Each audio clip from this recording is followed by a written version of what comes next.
Assalamualaikum Mas Bro ya, kembali lagi nih tadi di Fajar Daily. Ya ini corona udah setahun ya, sebulan lagi setahun ya. Di sini gimana sih usaha temen-temen nih sudah setahun ini usahanya gimana? Semakin naik atau semakin turun gitu loh dari awal corona kemarin. Kalau misalnya kita ini pengalaman ya, usaha kita ini semakin menurun bro. Jadi waktu awal corona itu ya biasa, terus turun, sekarang itu semakin menurun.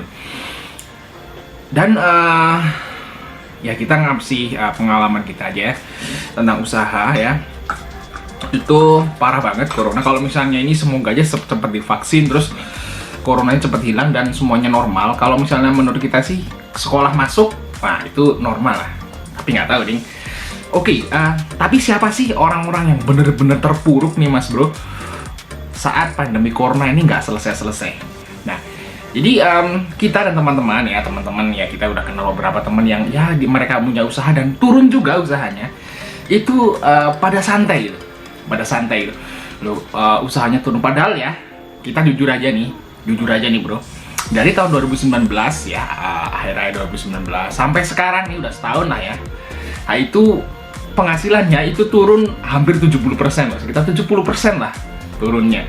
Gila nggak? Banyak banget ya karena corona ini ya. Kurasa ya teman-teman juga sama gitu, mengalami hal yang sama. Tapi ada juga yang santai, ada juga yang gerusa-gerusu loh bro. Siapa yang gerusa-gerusu? Ternyata waktu kita dalemi orang yang istilahnya itu corona kenapa bingung mumet ya, kok selesai coronanya itu yang punya kredit loh, ya istilahnya orang yang terjebak riba itu parah banget ya. Karena kita juga dapat telepon dari lembaga lelang ya, dari bank itu, dari lelang-lelang ya. Ini mereka kan kita kan suka ikut lelangan ya, motor, rumah gitu, mobil gitu. Dan banyak banget yang telepon. Dan untuk sekarang ini banyak rumah yang dilelang loh bro. Banyak rumah yang dilelang, rumah ya. Rumah itu biasanya kalau rumah yang dilelang itu yang paling banyak itu kredit macet. Misalnya KPR lah bahasanya, KPR. Terus ada juga yang sertifikat disekolahin tapi sedikit. Biasanya KPR macet. Wah, itu mumet banget ya mesti. Jadi teman-teman itu usahanya turun. Kalau misalnya dia kerja di pabrik juga banyak yang di PHK.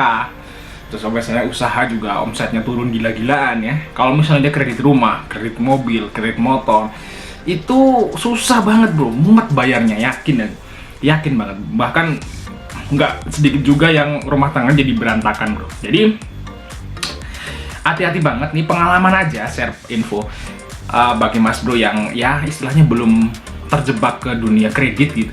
Kredit ini selesai kredit lagi ya, setelah ini kredit lagi gitu.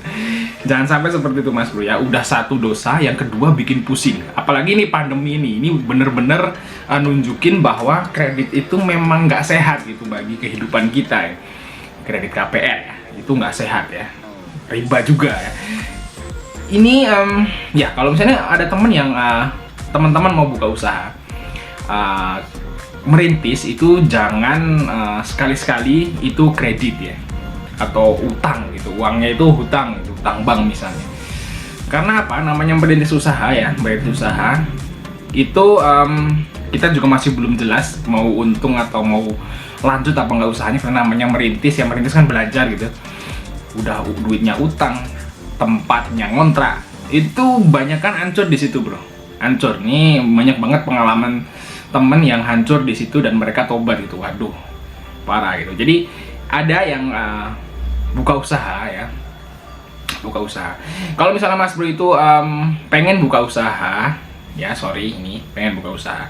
Misalnya pengen buka kafe ya, setelah dihitung buka kafe yang seperti ini ya, model-model Korea misal, itu habisnya 100 juta ya. Terus mas bro cuma punya uang di kantong itu 20 juta ya. Jangan maksain bikin usaha yang seperti itu. Kalau mas bro maksain kan mas bro akhirnya nggadein mobilnya atau nggadein sertifikat rumahnya buat dapat cash gitu ya. Nah itu buat usaha itu jangan mas bro. Kalau misalnya punya 20 juta ya buka kayak angkringan gitu, yang 20 juta tuh cukup gitu.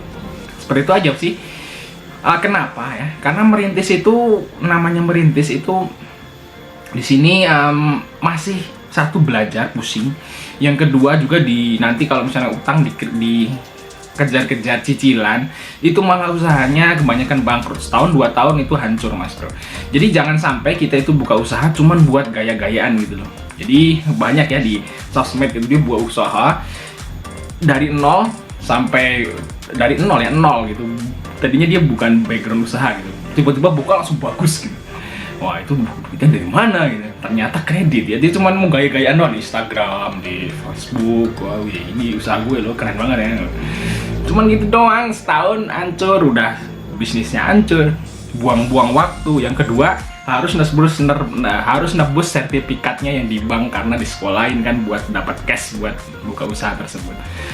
Jadi yang paling kita balik ke yang depan ya, itu yang paling ngeri itu yang kredit. Tapi kalau misalnya teman-teman kita, termasuk saya juga gitu, teman-teman yang nggak kredit riba, itu santai aja sih. Corona masih jalan gitu lah, walaupun turun 70-80%, tapi kan masih ada sih penghasilan.